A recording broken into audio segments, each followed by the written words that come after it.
Baik, assalamualaikum warahmatullahi wabarakatuh. Perkenalkan, nama saya Restu Andika dan NPM 2311090024. Di sini kami dari kelompok 7 akan menjelaskan ataupun menerangkan hasil diskusi kami yang kami rangkum menjadi PPT dengan judul Analisis dan Perancangan Sistem Informasi Terstruktur Toko Kelontong. Di sini juga saya dibantu dengan rekan saya yaitu. Halo, kenalin, saya Diki Putra Chandra, NPM 23090031.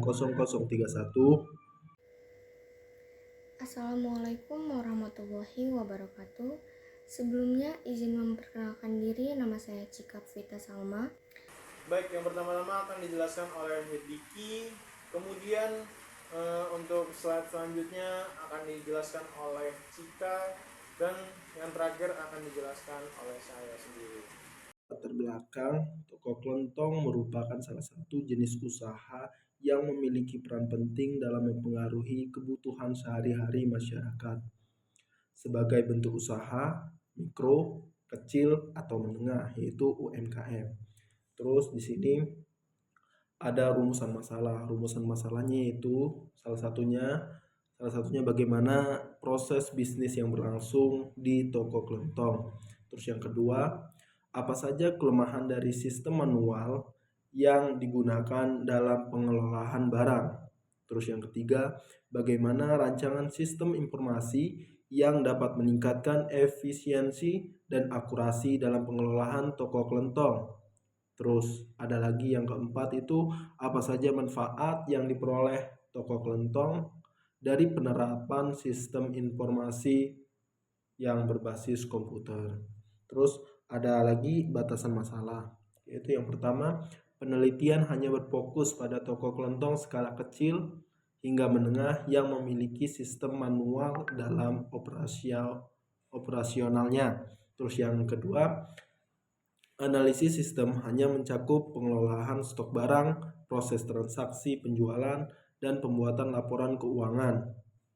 Terus yang ketiga, penelitian tidak mencakup aspek operasional dan manajerial toko kelentong. Terus yang keempat, implementasi sistem yang diusulkan tidak dilakukan dalam penelitian ini. Selanjutnya sistem yang berjalan pada penelitian ini merupakan sebuah alur dari toko kelontong tersebut, dimulai dari kasir menghubungi supplier untuk membeli beberapa barang yang dibutuhkan sampai pelanggan membeli barang di toko kelontong tersebut. Adapun kelemahan sistem yang berjalan pada penelitian ini adalah yang pertama, keterbatasan pemantauan stok, di mana pemantauan stok pada toko kelontong ini masih menggunakan sistem manual yang menyebabkan ketersediaan stok seringkali kurang akurat. Yang kedua, pencatatan keuangan sederhana, di mana hal ini rentan terhadap kesalahan manusia atau human error. Yang ketiga, tidak terintegrasi, di mana data dari pemasok, stok, dan penjualan tidak saling terhubung. Kemudian yang terakhir, keterbatasan metode pembayaran. Pada penelitian ini, di toko kelontong tersebut, pembayaran hanya bisa menggunakan uang tunai. Baik, saya akan melanjutkan membaca hasil PPT dari kelompok kami. Yang pertama itu ada konteks diagram untuk perbaikan usulan sistem. Perlu saya ingatkan, fungsi dari konteks diagram ini adalah yang pertama membantu memahami konteks sistem. Terus yang kedua ada mengidentifikasi faktor dan peristiwa eksternal yang berdampak pada sistem. Dan yang ketiga adalah menguraikan batas-batas sistem. Nah, kalau teman-teman lihat di sini ada bentuk-bentuk flowchart, itu merupakan alur dari sistem tersebut, di mana dimulai dari supplier mengirimkan barang ke kasir atau mengirimkan barang ke toko kelontong, kemudian pelanggan datang untuk membeli barang tersebut. Untuk slide selanjutnya itu ada data flow diagram atau DFD. Di sini kami menggunakan DFD level 0. Perlu saya jelaskan juga fungsi dari DFD level 0 ini adalah yang pertama gambaran dasar dari sistem atau proses yang akan dimodelkan. Terus yang kedua adalah menunjukkan sistem sebagai proses tunggal, dan yang ketiga adalah menunjukkan hubungan sistem dengan entitas eksternal. Untuk slide selanjutnya ada namanya relasi antar tabel. Nah, kalau teman-teman lihat di sini ada beberapa entitas ya. Kalau kita hitung ada 4 entitas, di mana kasir merupakan penghubung di antara entitas lainnya.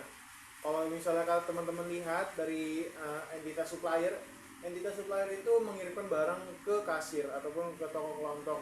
Nah, kemudian barang itu atau entitas barang dijual oleh kasir ataupun kasir melakukan penjualan. Dan selanjutnya itu ada entitas pelanggan. Nah, di sini pelanggan membeli ataupun melakukan transaksi jual beli ke kasir, yang dimana dalam konteks ini adalah barang tersebut. Baik, langsung saja ke tabel selanjutnya. Itu di sini kami ada tabel ataupun bentuk-bentuk atau isi tabel yang biasa disebut database. Nah, kalau teman-teman lihat, yang pertama ada tabel supplier dengan isi tabel yaitu nama, tipe data, dan keterangan. Seperti contohnya di sini ID supplier dengan tipe data integral dan keterangannya untuk mengetahui ID supplier. Nah, begitupun tabel selanjutnya seperti tabel pelanggan dengan isi nama, tipe data, dan keterangan. Oke, selanjutnya masih sama, itu ada bentuk tabel ataupun database, di mana isinya juga sama seperti di atas. Yang ketiga itu ada namanya tabel barang dengan isi tabel ataupun database. Isi database-nya itu nama, tipe data, dan keterangan. Dan yang terakhir itu namanya tabel kasir atau tabel kasir. Untuk yang selanjutnya adalah rancangan input output. Nah, untuk rancangan inputnya kita menggunakan yang pertama itu adalah tabel transaksi, dan yang kedua adalah tabel barang. Di mana tabel transaksi itu isinya ada kode transaksi, ada kode barang, ada jumlah barang, dan nama barang, dan total harganya. Dan untuk tabel barang itu kita memasukkan kode, yang pertama kode barang, terus itu ada nama barang, dan juga ada tanggal kadaluarsa. Nah, selanjutnya adalah untuk yang output. Baik, kalau kalian lihat di sini rancangan output kami adalah seperti pada slide PPT kami, itu ada barcode-nya, ada total harganya, ada nama toko kelontong tersebut, ada logonya, dan ada logo QRIS juga. Baik, selanjutnya yang terakhir adalah kesimpulan. Penerapan sistem informasi berbasis komputer di toko kelontong dapat meningkatkan efisiensi operasional, akurasi data, dan kualitas layanan dengan mempermudah pengelolaan stok, pencatatan transaksi, dan pembuatan laporan, sehingga mendukung pertumbuhan usaha secara berkelanjutan. Baik, mungkin itu saja yang bisa saya jelaskan dari hasil diskusi rancangan sistem informasi kami. Bila ada salah kata mohon maaf. Kalaupun ada kritik silahkan berkomentar yang bijak di kolom komentar. Saya pamit undur diri. Wassalamualaikum warahmatullahi wabarakatuh.